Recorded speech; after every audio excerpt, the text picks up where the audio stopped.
Kiham His, and I want to welcome you to the Engaged Employee Podcast. Our mission is to emphasize the relationship between the employee and the workplace with the goal of enhancing engagement levels to create a more productive and satisfying work environment. While many organizations strive to create a more engaging atmosphere, they often miss the mark by forcing connection with big team building events like axe throwing or escape rooms. Those activities only leave employees with a short-lived sense of belonging. Organizations may also try smaller and more suffocating events like happy hours or group birthday celebrations that their employees feel obligated to attend. As a social connections and business culture coach, I found that to create a stable, engaged, and productive workforce, there needs to be a shift in focus from mandatory fun and manufactured connection towards building trust and authentic conversation. Join me and a guest as we dive into social wellness strategies for the individual employee, techniques for developing interpersonal relationships with coworkers, and even some approaches for leaders to enrich the overall organizational culture. The Engaged Employee Podcast starts now.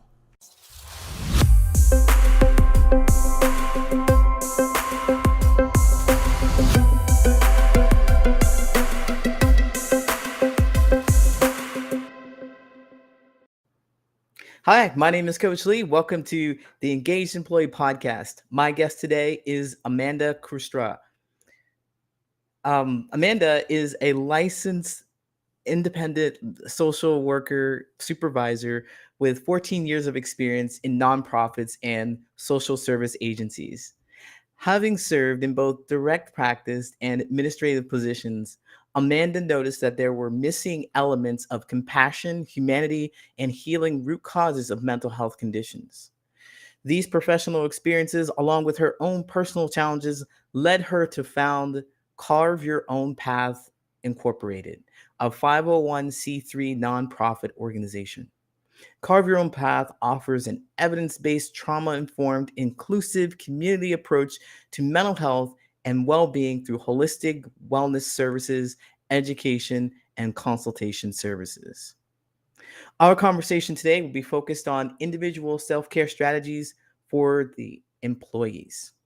Amanda, welcome to the Engaged Employee Podcast. Thank you for having me, Coach Lee. So delighted to have you here. I've known you for a couple of, maybe it seemed like a couple of years, but some time. I remember the first time we met, you were hosting an event that was focused on the wellness for the individual. And there were a whole list of items and things that you take care of as a social worker.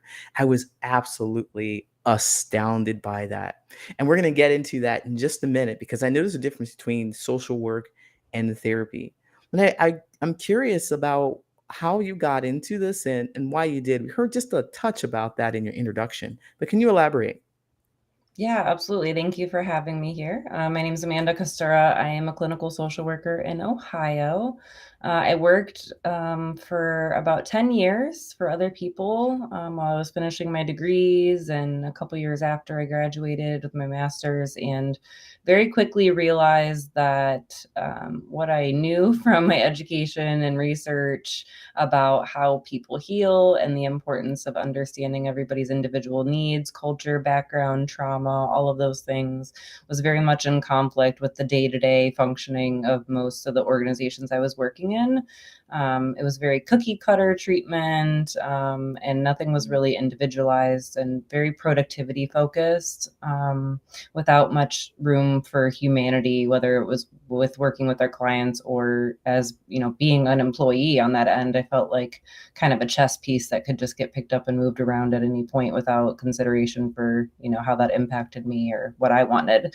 And I got to the point with my own physical and mental health there that I wouldn't be here. I wouldn't be sitting here with you right now. I have a chronic health condition that was flaring often. And I also had really worsening suicidal ideations that were scary to me as a provider, that I could, be this off just because of my toxic work environment. So I actually left that job for the first time ever without having another job lined up.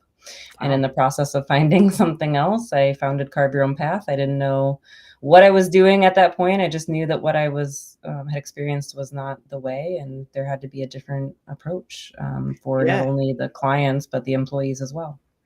Wow. So I think that's very powerful. As you say, carve your own path. You have to make it for your own. You have to make it your own path. But also, there's so much irony in the fact that you work for a wellness corporation or a wellness company and you are not well yourself, or the company is Mhm. not well itself. So it cannot create anything that is actually going to be well. So you recognize that and you started out to create Carve Your Own Path. Now, I'm a bit curious to learn more about what you do as a social worker. I know we discussed this many times before, and it's often compared to therapy and coaching, and it's sometimes some in the realm. I think it just kind of fits nicely in that. But can you tell us a little bit about what it means to be a social worker? How do you provide for your clients, and who comes to see you?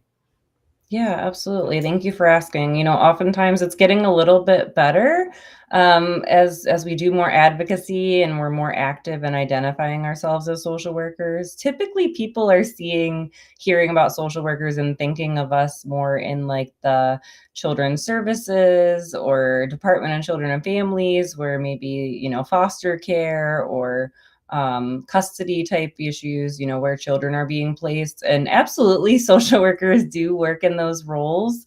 However, we are so many other places. We are in hospitals, we are in treatment facilities, we are in grassroots organizations, we are working with unhoused people, we are working to feed people. And then we're also working at like what we call the macro level, to change state policy, legislation, national policy, legislation, advocating for human rights, social justice issues. So you will see us in so many different areas. And every time I meet new social workers, sometimes I learn about another area I didn't know existed that we could be in. Now, when you go to school to become a social worker, you can choose whether you want to go the clinical route or not. And I did choose that route. So that way I could also provide mental health counseling, therapy, and in addition to all the other things that I can do. How that's different maybe from what you might see with like a professional counselor or maybe a marriage and family therapist. They're going to be a little bit more focused on like the theory, intervention, and those things that they're using with the client to meet their personal treatment goals. Whereas the social worker is trained to look at the whole person within their environment individually. So the person might present to us and say, I'm feeling depressed, I'm feeling anxious, I have this trauma, I have this work stress. And we're not only going to, of course, we're going to address that issue that they're presenting with, the presenting problem. We're also going to assess what's going on around them, their history, their family history, coping skills they do or don't have, what their workplace or occupational situation is, how that's impacting them, their family, their social supports, their financial wellness. Are they living from paycheck to paycheck or barely even that? And so we're looking at all these, we use the 8 dimensions of wellness from the Substance Abuse and Mental Health Service Administration as a guide, but we're really looking at all of these different areas of your life and how they could be contributing to what your presenting problem is. As you talked about, and as I talked about, the workplace can be a source of major stress, and that can have implications on your physical, mental, emotional health as well. So we really want to get a full picture to best understand what's going on to be able to provide the best care that we can. Wow, that sounds completely and utterly overwhelming. That sounds like there's so much that you are doing to maintain. So I know that you are an expert in maintaining your own health and that you have some actionable steps to help those people who are listening to maintain their own health. I'd be curious to know because there are so many dimensions of wellness that you treat, 8 dimensions of wellness that you treat. You're working for each one. It's exhausting. It feels like an uphill battle. It may feel like an uphill battle because there are so many dimensions to work at each time. I wonder if I could pick one. I know it might be difficult. This is probably a loaded question.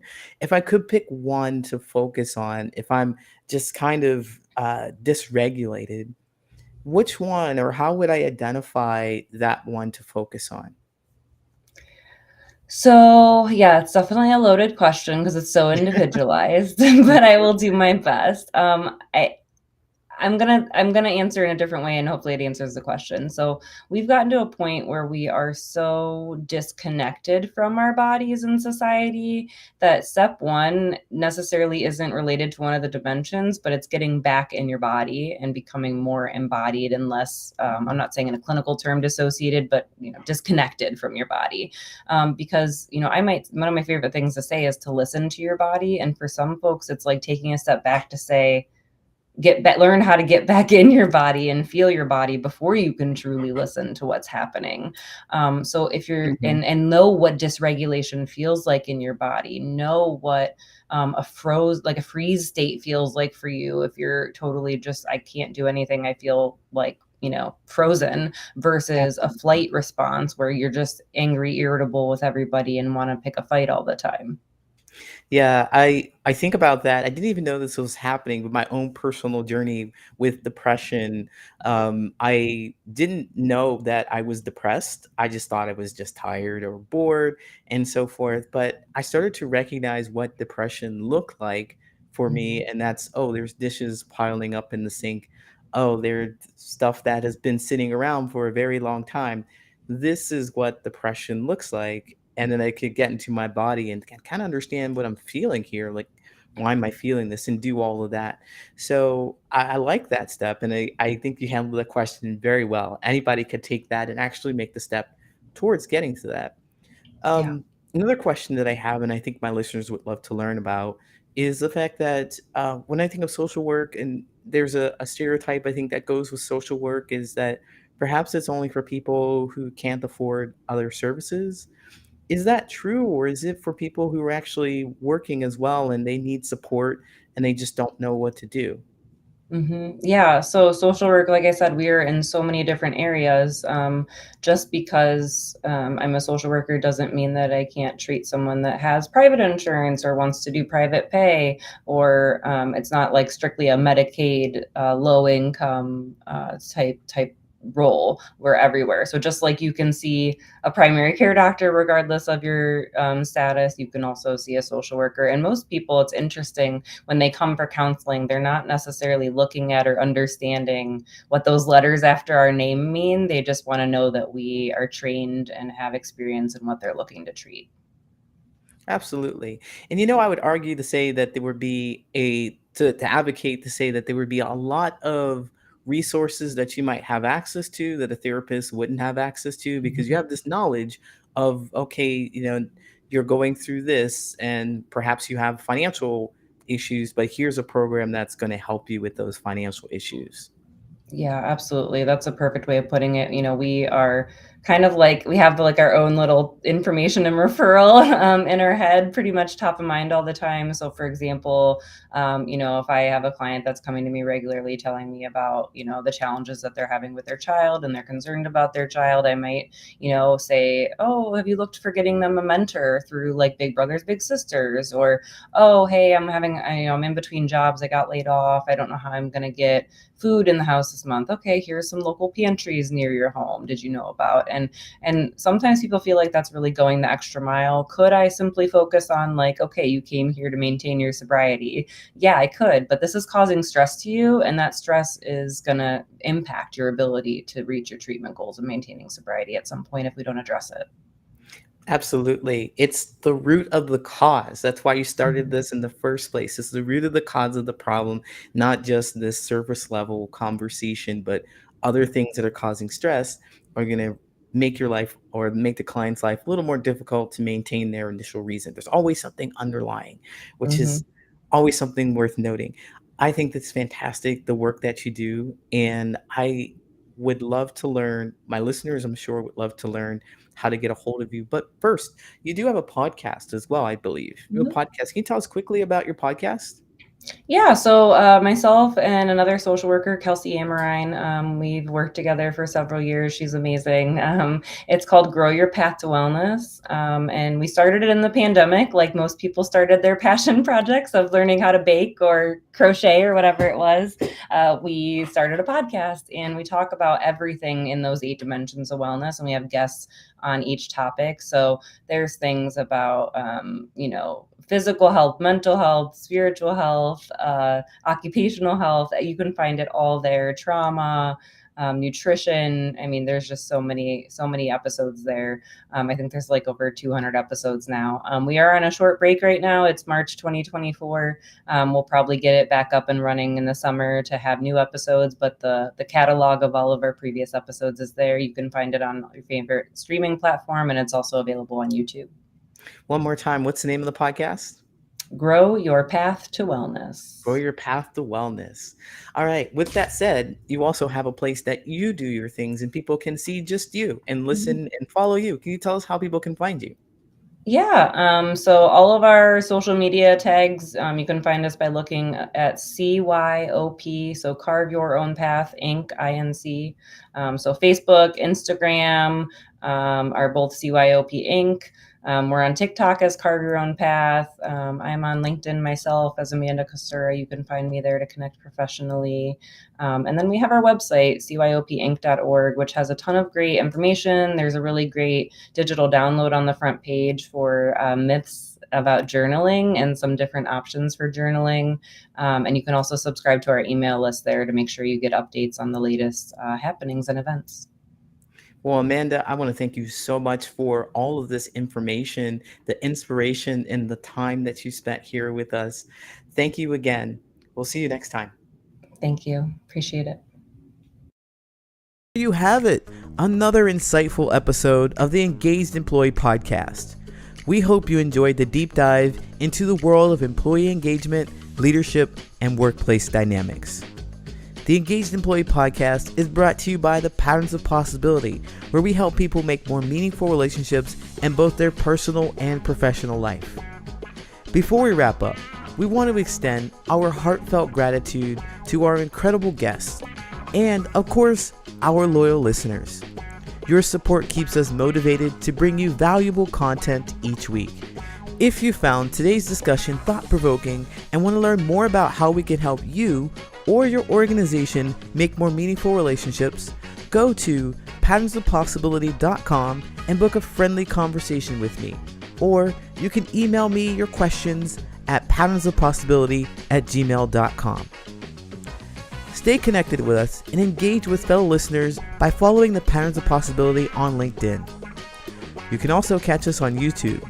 Don't forget to hit that subscribe button and ring that notification bell to stay in the loop.